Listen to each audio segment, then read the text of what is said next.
ባሳለፍነው ሚያዝያ ወር በኦሮሚያ ክልል በሚገኙ የተለያየ ከፍተኛ ትምህርት ተቋማት በትምህርት ላይ የሚገኙ ወጣቶች ያነሱትን ተቃውሞ ተከትሎ ቢቢሲን የመሳሰሉ ዓለም አቀፍ ሚዲያዎች እንደዘገቡት ወደ 50 የሚጠጉ ሰዎች ሲገደሉ በሺዎች ወደ ወህኒ ቤት ተግዘዋል። ቁጥራቸው በውል ያልታወቀ ደግሞ ጉዳት ደርሶባቸዋል። የአዲስ አበባና ዙሪያዋ የኦሮሚያ ልዩ ዞን ልማት በሚል የተጠናው ማስተር ፕላን የቀሰቀሰው የተቃውሞ በዋናነት ጉዳት ከደረሰባቸው ከአምቦ፣ ወለጋና መደወላቡ ዩኒቨርሲቲዎች ባሻገር በሐሮማያ፣ ጅማ፣ ድሬዳዋ ወዘተ ችግር መከሰቱና ጉዳት መከተሉንም ለማወቅ ተችሏል። የተማሪዎቹ አብይና ጎልቶ የተነሳው ጥያቄ በአዲስ አበባ ዙሪያ የሚገኙ የኦሮሚያ ልዩ ዞን አካባቢዎች ሱሉልታ፣ ቡራዩ፣ መናገሻ፣ ለገጣፎ፣ ለገዳዲ፣ ገላን፣ ዱከምና ሰበታ በአዲስ አበባ ማስተር ፕላን ውስጥ መጠቃለል የለባቸውም የሚል ሲሆን በቅርንጫፍነት የተነሱ ጥያቄዎችም አብረው መስተጋባታቸው ተሰምቷል። እነዚህ በቅርንጫፍነት የተነሱት በፊት ለፊት ከሚታየው ችግር ይልቅ ምዕት ዓመት ተሻግረው መቃብር የሚበረብሩ ሲሆኑ ይህ በአንድ በኩል በአክራሪ ብሔርተኞች በሌላም በኩል ህወሓትና ኦህዴድ በቅንብር የሌሎችን አጋርነት ተማሪዎቹ እንዳያገኙ ራሳቸው ተማሪዎች ውስጥ በሰገሰጓቸው ግለሰቦች ያስነሱት እንደሆነ ግምቶች ተንጸባርቀዋል። በአሁኑ ወቅት የኢህአዴግ አጋር ሚዲያዎች በምስል ጭምር እያስደግፉ የሚያራግቡት የሆነው በመገኘቱ ልጆቹ ላይ አጀንዳውን እነማን ጫኑባቸው የሚለውን ይበልጥ እንዲመረመር የሚጋብዝ ሆኖ ተገኝቷል። የተማሪዎቹ ጥያቄና የተከተለው ጥቃት አንድ ወር ቢያልፈውም ችግሩ አሁንም አልተፈታም። የገደሉት አልተጠየቁም። ጥቃቱም ሆነ ችግሩን የሚመረምር አካል አልተሰየመም። ይህንን በአደባባይ ገንፍሎ በብረት ኃይል የተገታውን የተማሪዎቹን ጥያቄ መነሻ በማድረግ ከትናንቱ የተማሪዎች ትግል ጋር በማነጻጸር በመፍትሄው ዙሪያ እንዲያወያዩን ከሶስት ታዋቂ ኢትዮጵያን ጋር ቆይታ አድርገናል። ዶክተር በያና ሶባ ከኮለምበስ ኦሃዮ፣ እንዲሁም ዶክተር ጌታቸው በጋሻው ከቺካጎ፣ በተመሳሳይ በቅርቡ ከኢትዮጵያ ወደዚህ ወደ አሜሪካ የመጡት ዶክተር በየነ ጴጥሮስ በተመሳሳይ ከቺካጎ በጉግል ሃንጋውት ሶስቱም ከኢሳት ጋር ቆይታ ያደርጋሉ። ተከታተሉን።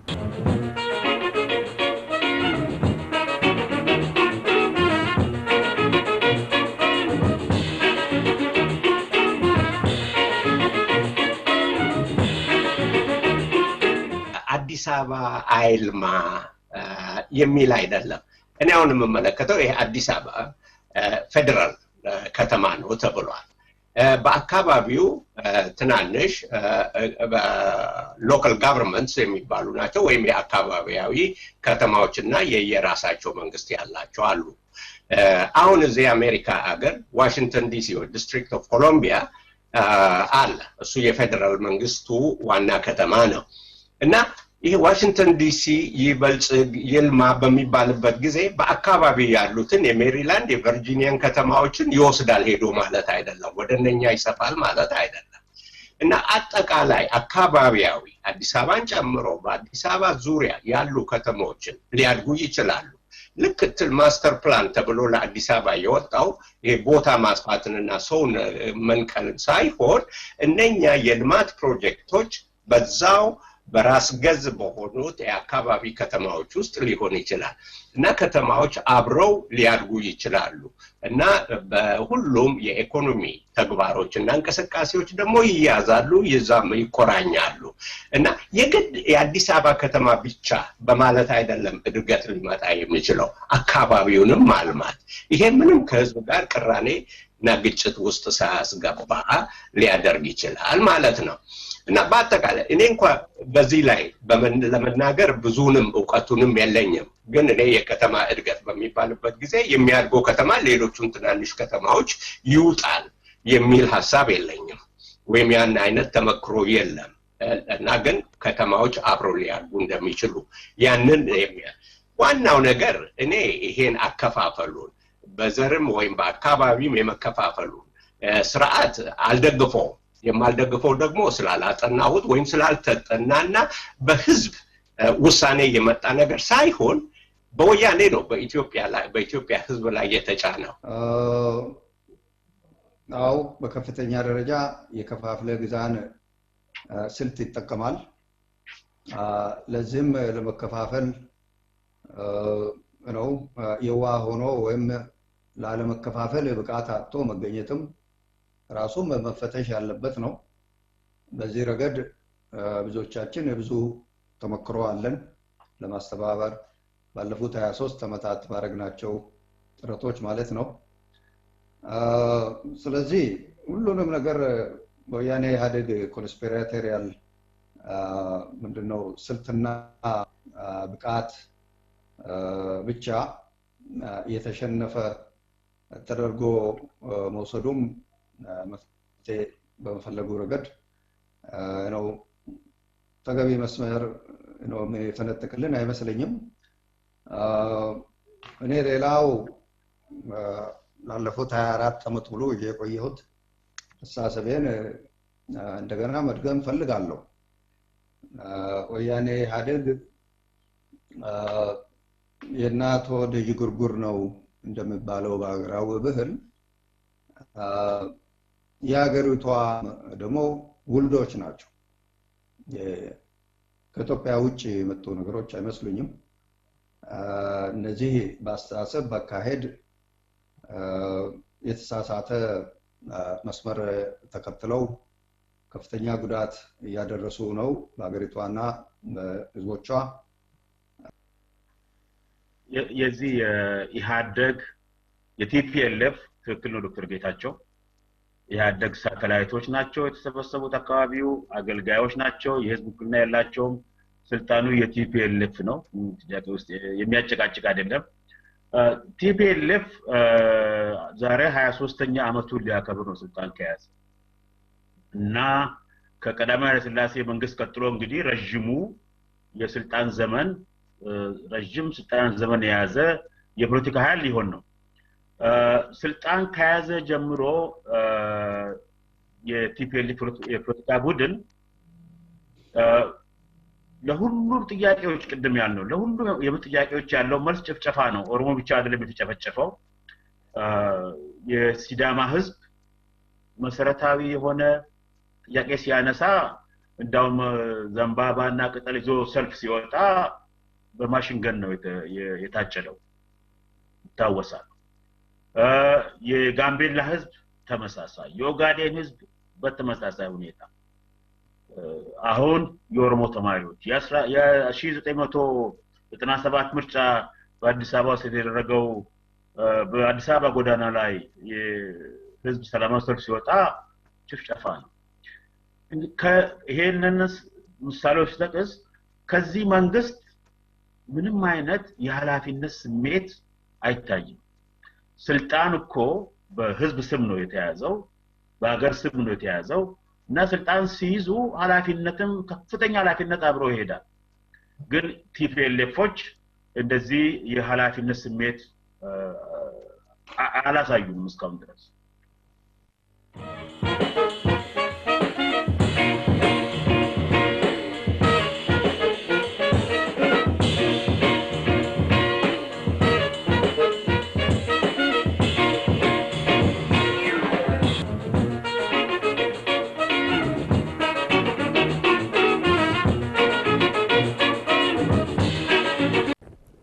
ጤናስተልን ክቡራን ተመልካቾቻችን በዛሬው ዕለት በዚህ ሳምንት ፕሮግራም ይዘንላችሁ የቀረብነው በኢትዮጵያ አቆጣጠር ሰኞ ሰኔ 16 ቀን 2006 ዓ.ም በምዕራባውያኑ ጁን 23 2014 ከተባበሩት አረብ ኤሚሬት ዋና መዲና ዱባይ ወደ ኤርትራ ርዕሰ ከተማ አስመራ በመጓዝ ላይ የነበሩትና የመን ሰና ላይ ትራንዚት ያደረጉት አቶ አንዳርጋቸው ጽጌ በየመን የጸጥታ ኃይሎች መያዛቸውና ተላልፈው መሰጠታቸው አብይ ዜና እንደሆነ 3 ሳምንታት አልፈዋል።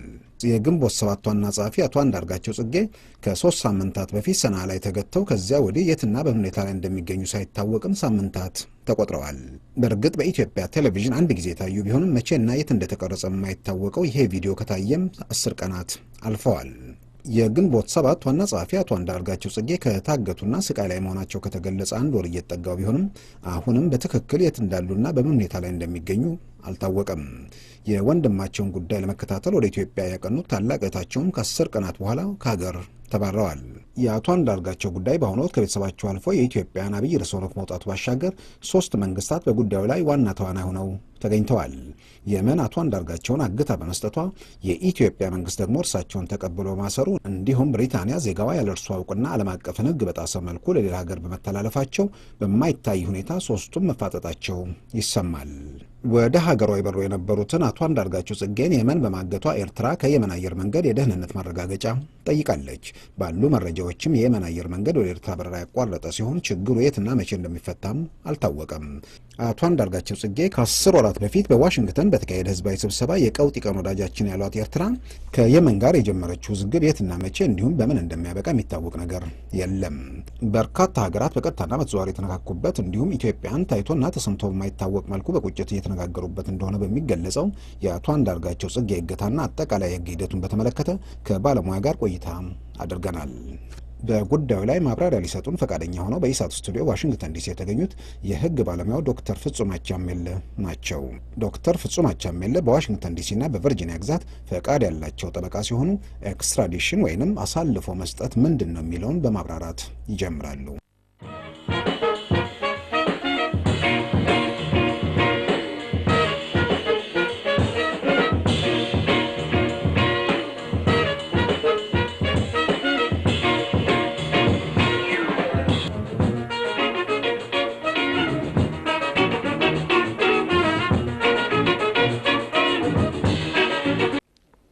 ተላልፎ መሰጠት ማለት እንግዲህ አንድ ሀገር ሁለተኛውን ሀገር ይህ ግለሰብ እኔ ሀገር ውስጥ ወንጀል ሰርቷል፣ በወንጀል ጠረጥረዋለሁ ወይንም ደግሞ ወንጀል ፍርድ ቤት አቅርቤ ፈርጄበታለሁ እና ስጭኝ ብሎ የሚጠይቀው ሂደት ነው።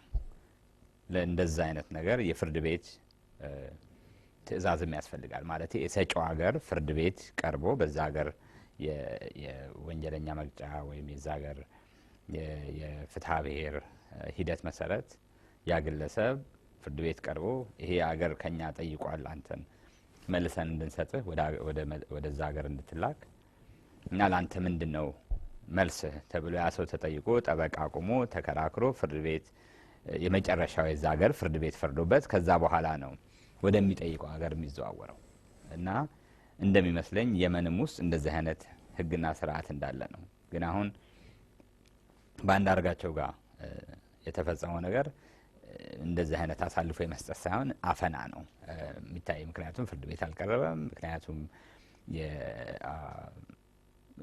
የሀገሩን ቆንስል አላናገረም። የመሰማት መብቱ አልተከበረም። ስለዚህ የየመንና የኢትዮጵያ መንግስት ዝም ብሎ የሰፈር የዱርዬ አፈና አይነት ነገር ነው፣ ስራ አይነት ነገር ነው የሚታየኝ።